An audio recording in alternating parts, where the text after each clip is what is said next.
Y como les hemos anunciado al comenzar el programa, nos vamos a acercar hasta la redacción del Heraldo de Linares, este diario digital, para que el director del mismo, Roberto Mangas, pues nos ponga al corriente de algunos aspectos que se han ido publicando en estas páginas y que hay que analizar de un modo un poquito más profundo desde el conocimiento y la experiencia pues, que tiene nuestro siguiente invitado. Buenos días, Roberto Mangas. Gracias por acercarte de nuevo a Es la Mañana de Guadalajara. Buenos días, José Luis. Encantado de estar un día más aquí contigo y con todos tus oyentes. Bueno, tengo ya adelante los enlaces que me has enviado y si te parece, pues empezamos con el primero de ellos, que nos va a llevar hasta Azuqueca de Henares, porque allí el sindicato de policías locales pues rechaza la actuación del equipo de gobierno del ayuntamiento con los impagos a los agentes que estaban de baja. Recordamos qué pasó con todo esto. Bueno, por hacer un poquito de historia, tenemos que decir que el Juzgado de lo Contencioso Administrativo número 1 de Guadalajara, bueno, solo hay uno, ha condenado en 2 ocasiones, 2 días consecutivos, al Ayuntamiento de Azuqueca a devolver, no a pagar, a devolver lo que le correspondía haber cobrado a estos dos policías que estaban de baja médica y que el Ayuntamiento, incumpliendo su propio acuerdo económico y social, que es decir, el pacto que firma con todos los trabajadores del Ayuntamiento, según el cual pues los policías locales cobraban ese complemento incluso estando de baja. Entonces era una media de unos 700 euros al mes lo que les ha estado descontando para recuperar lo que se le había pagado, porque el anterior alcalde, José Luis Blanco, firmó un decreto en diciembre de 2023 porque entendía que cobraban ilegalmente estos dos policías estando de baja ese complemento. Estos dos policías tuvieron que recurrir primero a la vía administrativa, el ayuntamiento lo denegó todo, que es lo que ocurre siempre. Las administraciones nunca dan la razón al ciudadano, aunque se equivoquen. Prefieren que el ciudadano tenga que ir a los juzgados o se aburra y no vaya a los juzgados para no gastarse dinero, porque luego también hay jueces que también hay que hacérselo mirar, porque aún teniendo toda la razón del mundo, pues cualquier argucia legal te la quita. Bueno, el caso es que estos dos policías, asesorados por su sindicato profesional, pues fueron cada uno con una demanda. Uno eran 8.000 y pico euros, el otro 6.000 y pico euros. Fíjate, José Luis, si te quitan indebidamente de tu nómina, José Luis, 8.000 y pico euros, 8.500 euros o 6.500 euros en varios meses, el desfalco que te hacen en tu cuenta y en tu familia y en tus compras y en tu hipoteca Yo, es brutal. Al final, en febrero de 2025, es decir, un año y medio después, no ha llegado, pero un año y medio después, el juzgado les ha dado la razón y ha condenado al ayuntamiento a devolverles esa cantidad que les había quitado, que primero les había pagado y luego por decreto de José Luis Blanco, de una forma un poco estrambótica y extraña, como dice el juez, eh, se lo quitó mes a mes y además con costas. Pues bien, una vez conocidas las sentencias, que además las adelantó el Heraldo de Henares, pues el equipo de gobierno actual salió haciendo una nota diciendo que no tenía conocimiento de esta actuación de José Luis Blanco. Recordemos que José Luis Blanco dimitió en marzo de 2024 para irse de alto cargo de Renfe y que el actual equipo de gobierno, que son los mismos que estaban con José Luis Blanco, excepto el alcalde, que era concejal entonces, pero ahora es alcalde, que no se habían enterado de nada. Yo me pregunto que entonces, ¿para qué hay tantos concejales cobrando? Si José Luis Blanco llevaba todo en el ayuntamiento, lo hacía todo y no informaba de nada a nadie, porque es la segunda vez, recordarás, José Luis, que también este equipo de gobierno ha hecho un comunicado diciendo que la forma de actuar del anterior alcalde, recordemos de su propio partido, que el PSOE, que gobernaba con Izquierda Unida Podemos, que son los que siguen gobernando ahora, con el tema de la venta de la parcela al Ministerio de Inclusión y Seguridad Social para hacer un centro de inmigrantes, también hicieron otro informe diciendo que no estaban de acuerdo con lo que había hecho José Luis Blanco. Es decir, en pocos meses, el actual equipo de gobierno, que son los mismos que el anterior equipo de gobierno, excepto el alcalde, que es Miguel Óscar Aparicio y antes a José Luis Blanco, recrimina al anterior alcalde, que presidía el mismo equipo de gobierno, que tenía una forma de actuar que no eran las legales, que eran autoritarias y que eran incluso arbitrarias y con abuso de derecho. En el Heraldo nos preguntamos que si había 12 concejales en el equipo de gobierno cobrando la mayoría y todo lo hacía José Luis Blanco, no informaba, por lo visto, no informaba ni siquiera a la secretaria o al interventor, porque recuerda José Luis que para hacer este tipo de cosas tienes que hacer informes, tienen que pasar por auditoría, tienen que pasar por intervención, y aquí nadie le puso ningún reparo, ni todos los concejales que había cobrando, ni los técnicos municipales. ¿Quién ha estado gobernando Azuqueca durante los últimos 9 años? Porque si lees las declaraciones de los actuales miembros del equipo de gobierno en relación a lo que hacía el anterior alcalde, bueno, es que ha estado un dictador, un autócrata, un Pedro Sánchez, que no ha dado cuenta de nada, que ha cortado el paño por donde le venía bien y que no les informaba de nada, pobrecitos. Aquí hay algo muy raro y es que el ayuntamiento de Azuqueca ha descontado indebidamente, se le ha vuelto a condenar en costas, ha obligado a 2 funcionarios, a 2 trabajadores, a ir a los tribunales a gastarse su dinero en abogados, y eso es lo que las administraciones nunca tienen que hacer. Primero, no incumplir la ley y segundo, no hacer más gastos de los debidos a sus administrados, que bastantes impuestos pagamos ya. Vamos, que la estela de Blanco sigue ahí. Los vigilantes de la playa de nuevo dicen que no han visto nada y el barco ya se ha perdido en el proceloso horizonte de las puertas giratorias. En fin, así están las cosas en Azuqueca. Vamos a, No lo hubieras podido resumir mejor, José Luis. efectivamente. Vamos a cambiar de ayuntamiento porque nos vamos ahora al de Guadalajara para hablar de lo que se está hablando estos días en Guadalajara y es esa subida del Henares. Y porque, claro, la zona de la ribera del Henares a la altura de la Chopera y los manantiales, pues están ya no mirando al cielo, ya están mirando al ojillo, a ver si pasa el agua por el ojillo del puente o no, ese arco pequeñito, porque eso significaría que las cosas se complican más aún. ¿Cómo está esto? Bueno, la situación en estos momentos, gracias a los embalses que se construyeron hace décadas, pues no ha ido a más. Recuerda en los años 60 las gravísimas inundaciones que hubo en toda la zona de la Campilla de Henares, que se descubrieron aquellas tumbas visigodas en Alovera, porque se levantó todo lo que es la vega esta, toda la llanura, se levantó, se inundó y levantó todo el barro y todo el lodo que había de siglos y demás. O sea, que a esa situación, gracias a que tenemos presas, que debería haber alguna más y que no se ha construido por ese ecologismo de salón burocrático que de gente que ni entiende, ni sabe, ni quiere, pero bueno, gracias a las que ya tenemos, aunque ahora estemos sufriendo un poquito las consecuencias porque tienen que desaguar, obviamente, pero se está desaguando de una manera en la cual, aunque el río Henares está creciendo, pero no se está llevando todo por delante, como la mala gestión de la Dana de Valencia con el Barranco del Pollo, de la MT, de la Confederación del Segura, del Ministerio de Medio Ambiente, de la Comunidad de Valencia, de quien fuera. Aquella mala gestión fue la que arrasó y provocó tantas muertes, no las lluvias intensas y demás, no, sino un estanque, una gran presa que no la controlaron y se vino abajo. En Guadalajara, afortunadamente, no nos va a pasar eso, se ha aprendido y además hay buenas presas, lo único pequeñas para mi gusto, porque estamos entrando en una época pues de más ciclos de sequía que de lluvias y debería haber incluso alguna presa más.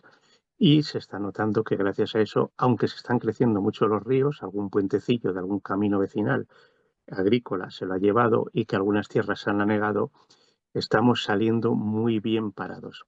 Pero mi pregunta, José Luis, es, cuando ayer el Ayuntamiento de Guadalajara dijo que se organizó el grupo de trabajo para controlar pues un CECOPI local, ¿no? Por decirlo así. Todas las zonas inundables de la capital, la Chopera, los manantiales, ¿no? El polígono. Yo me pregunto, habiendo informes desde hace décadas y décadas que dicen estas son zonas inundables y estas no, ¿por qué se sigue permitiendo o se permitió en su época, pero tampoco hablamos de hace mucho tiempo, a lo mejor hace 15, 20 años, construir tantas viviendas en zonas bajas cercanas al río y por tanto inundables?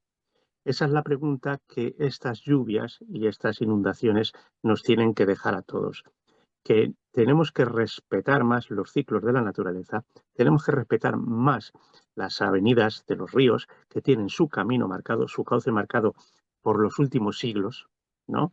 Y que no podemos cambiar el cauce del Henares, ni del Sorbe, ni del Cañamares, sino adaptarnos a las fuerzas de la naturaleza y dejar de construir y de dar licencias de construcción e ir preparando obras de infraestructura, no parquecitos en el agua, sino obras de infraestructura para que estas inundaciones, estas lluvias que dan 5 cada 5, 10, 15, 50 años, no nos pillen desprevenidos y sin preparación.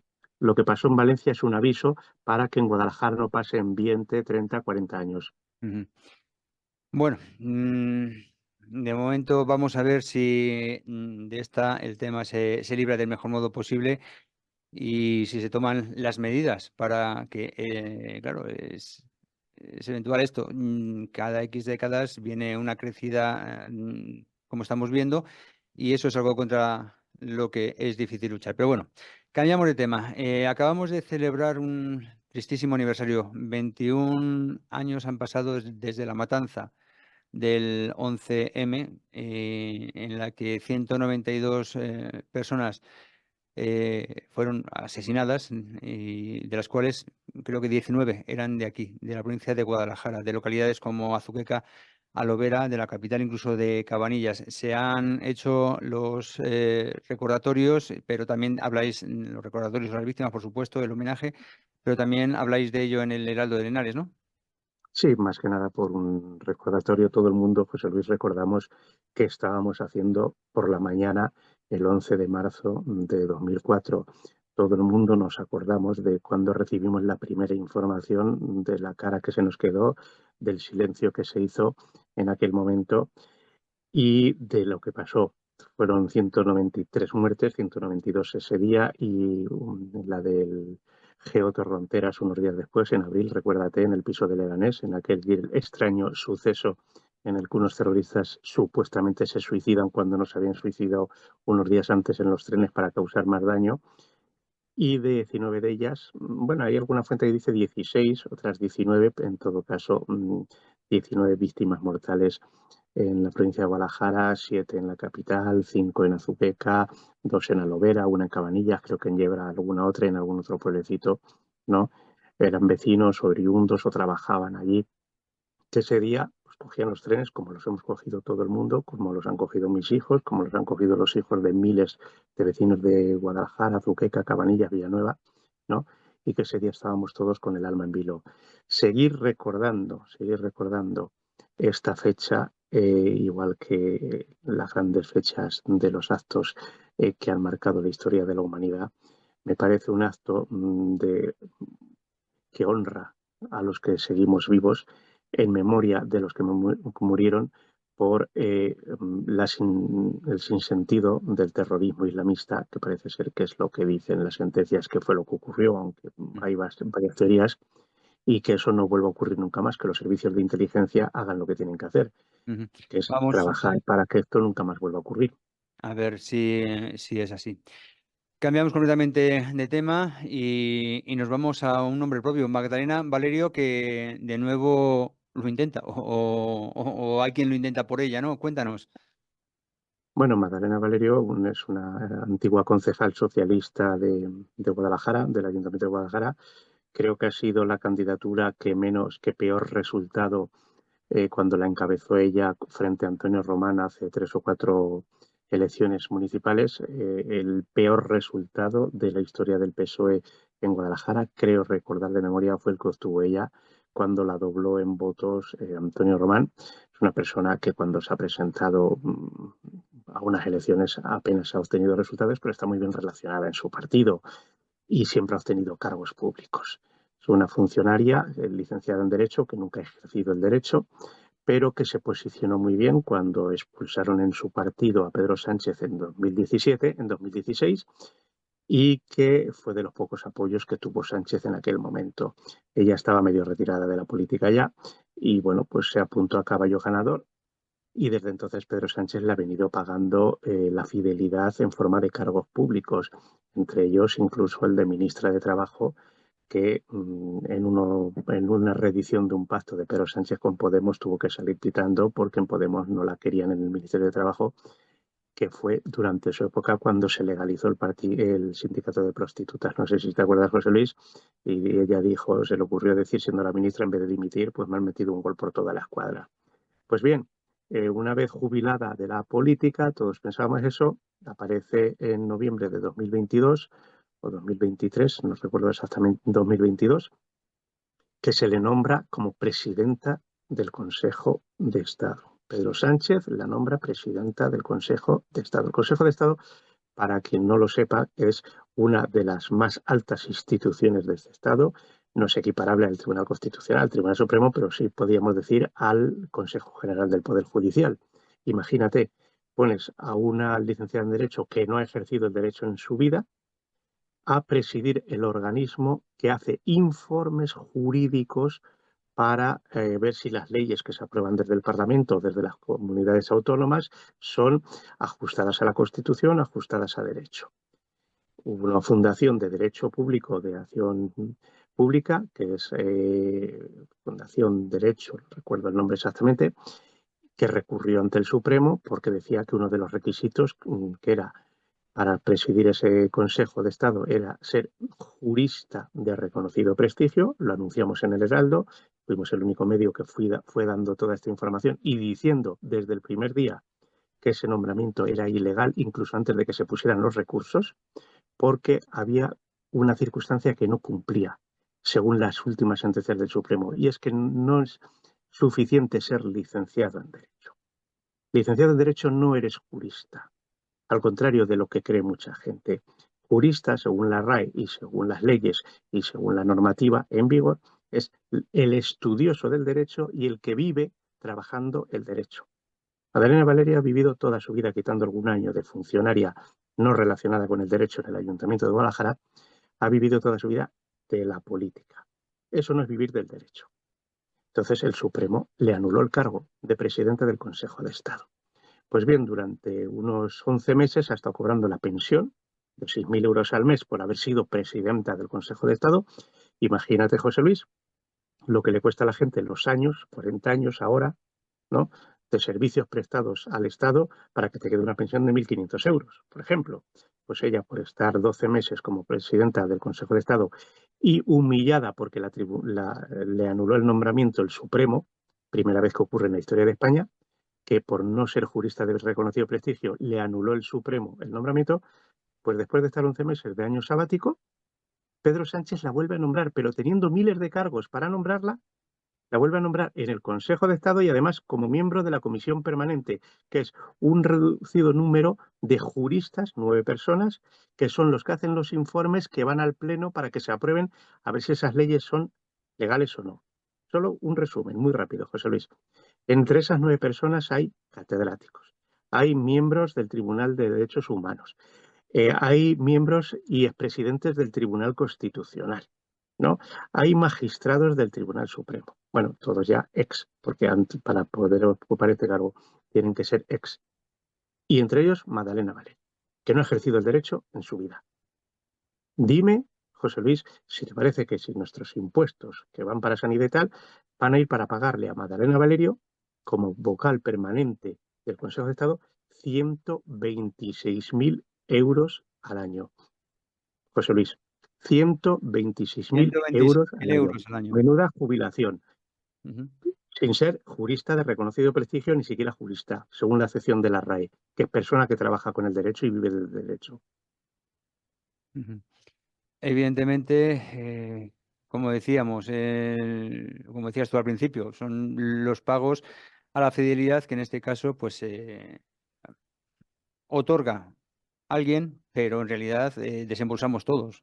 Es un Sí, dinero. pero es que las más altas instituciones del Estado deberían estar copadas por la gente de mayor prestigio, de mayor preparación, de mayor capacidad, de mayor... Yo no le conozco ningún libro jurídico publicado a Madalena Valerio, ningún informe, ningún análisis. yo creo que en Europa nos miran y deben flipar diciendo, pero bueno, el Pedro Sánchez, bueno, Hugo Chávez o Nicolás Maduro a su lado son aprendices. Todas las instituciones del Estado, desde Pumpido en el Constitucional a Valerio, a Renfe, están copadas. Y además no siempre por los mejores, a veces incluso ni siquiera eso, ni siquiera los más preparados. Ujú. Claro, no, es lo lamentable. Como lamentable es que pues, estamos hablando de una persona en concreto, pero que mucho me temo que, como acabas de declarar, es un botón de muestra, porque si todas las asignaciones de cargos se hacen en base a los criterios en los que se ha hecho esta en concreto, pues ya sabemos lo que hay. Aquí no prima no sé, el La currículum. capacidad ni el mérito, ¿no? No, en absoluto, en absoluto. Entonces, claro, así nos va, así van las cosas en este país.